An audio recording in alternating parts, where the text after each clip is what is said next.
The Ultimate Beat 'em Up team is back!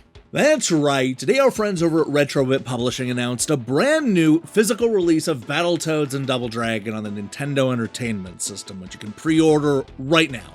This unexpected surprise comes with a numbered deluxe hardcover box, a full-color instruction manual, a Jumpin' Jade NES cartridge, and an acrylic stand that allow you to display the game. It's an awesome looking package, which can be yours, assuming you pre-order the game between now and May 22nd. To help celebrate this ultimate team-up, I decided that it might be fun to play through not only the NES original, but also the versions that came out on the Genesis, Super Nintendo, and Game Boy. Turn back now if you don't want to know what happens next, because today we're going to spoil the story and ending for every single version of Battletoads and Double Dragon. This is Game Over, the early years.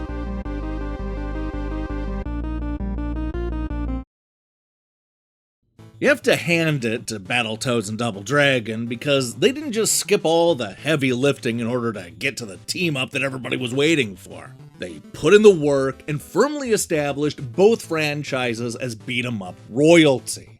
I'm not gonna say that this 1993 team-up makes a ton of sense, but at least everybody knew exactly who these characters were. That's more than I can say about some shared universes. For the most part, the story is identical no matter which version you play. When Professor T. Bird detects a signal from space headed towards Earth, he alerts the Battletoads who are eager to team up with the Double Dragons. The Lee brothers, who are completely unfazed by talking birds and toads, set up a rendezvous at the top of City Hall, where they're picked up in a battle helicopter and flown out to space. As it turns out, the professor was right to be concerned about that blinking dot, because the evil Dark Queen from Battletoads has teamed up with the Shadow Boss from Double Dragon to fulfill their dastardly desires. We get a taste of both franchises when our heroes touch down on the rat ship and immediately have to fight a Bobo. Yeah, the locations may have changed, but it's yet another day at the office for the Lee brothers. And that dynamic is at play across the board, as you'll see when you jump on one of those speeder bikes from Battletoads and rappel down the oversized ship using a rope. Our heroes eventually make it off the ship, but the Dark Queen has a backup plan, which is to blow up the tiny escape pods using her overwhelming firepower. This is where the game switches gears from a traditional brawler into something more like an Asteroids ripoff. It's an epic shoot-'em-up level that comes out of nowhere and is followed by the reveal that Robomanus is flying a missile straight towards the Earth. This leads to a daring mission that has our heroes fight on a speeding missile in an attempt to rewire it and land it safely back home. And as it turns out, that's exactly what happens, but the Shadow Boss already has a backup plan. He's piled all of his best men into a dingy basement where he hopes to trap both the Lees and the Toads. But even with the powerful ability to turn into a spike ball, the Shadow Boss simply doesn't have enough strength and stamina to keep up with the good guys. That's right, this dark and lonely basement proves to be the location of his greatest defeat. But don't celebrate just yet, because the Dark Queen ship is right there and she's ready to finish the job. This is a chance for the dark-haired beauty to show what she's really got, which turns out to be a lot of killer moves that a Bobo, Robomanus, and even Shadow Boss wish they had. I mean, come on, look at her, it's easy to see why she's the final boss.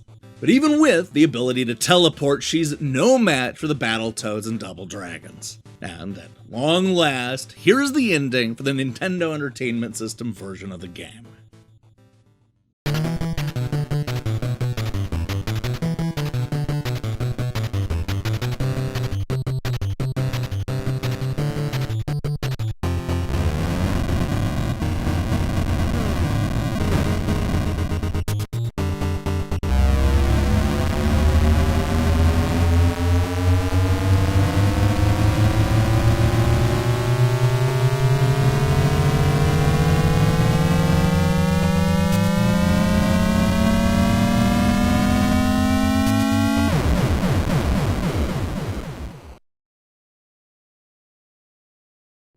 So, here's a scoop that you probably won't find anywhere else. I have it on good authority that Retrobit will be releasing the Super Nintendo version of Battletoads and Double Dragon later this year. That's exciting because the 16-bit version has a slightly different ending.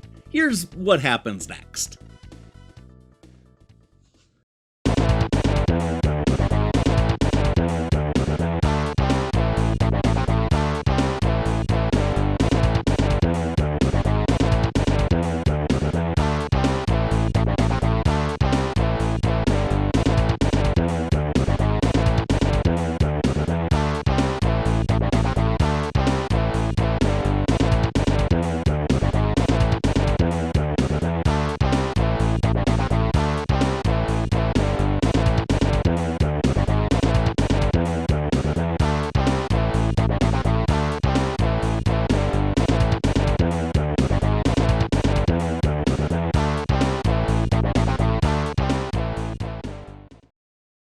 When it comes to the Genesis ending, it's kind of a mix of the NES and Super Nintendo versions. There are some slight changes here and there, but you're not going to learn anything new this time around.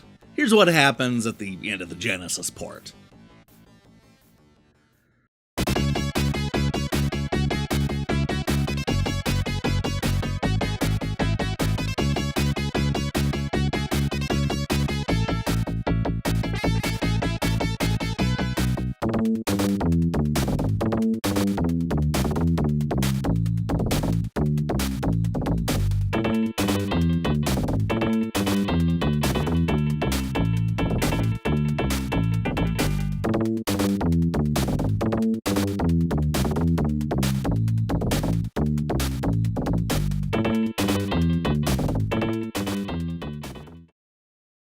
And finally, if we're gonna be complete, we might as well take a brief look at the Game Boy ending. For better or worse, this is basically a black and white version of the cinema we saw on the NES.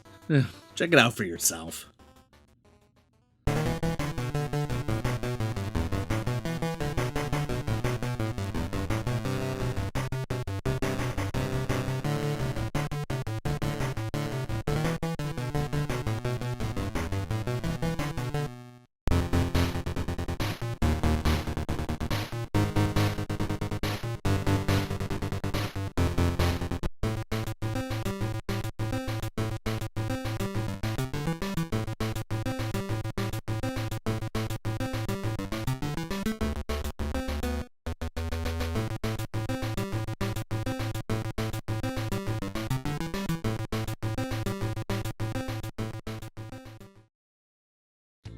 Alright, look, none of these endings live up to the potential of this team-up, but I suppose that's not what counts. What I discovered while playing through all these versions of Battletoads and Double Dragon is that it's a lot of fun. I was especially impressed by the NES version, which handles the chaos surprisingly well. The original release was completely overshadowed by the back and forth war between Final Fight and Streets of Rage. But as far as I'm concerned, these games are fun in their own right. Plus, they're varied. You do a whole lot more than just punch and kick, and I love that there are 5 characters to choose from. I'm excited to get my hands on Retrobit's upcoming physical release. If you are too, then make sure and pre-order your copy before May 22nd. There are limited quantities, but just as long as you get your order in on time, you'll be guaranteed to get the game. You can pre-order Battletoads and Double Dragon on Retrobit's website, as well as over at Limited Run Games, Strictly Limited, and Castlemania. Personally speaking, I think this game is worth reevaluating all these years later.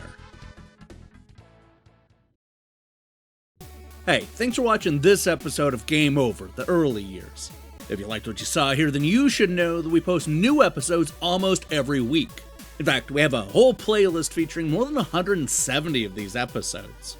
I think that you should go and check them out. Now, here's the question I have for you. What is your favorite video game team-up? Oh boy, there have been a lot of iconic team-ups since Battletoads and Double Dragon. So I'm excited, to say the least, to see your picks in the comments below. In other news, we'll be back shortly with a new EGM Ranks episode. Plus brand new information on our Die Hard Game Fan Countdown.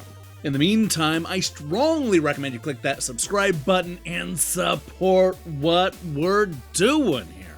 Until then,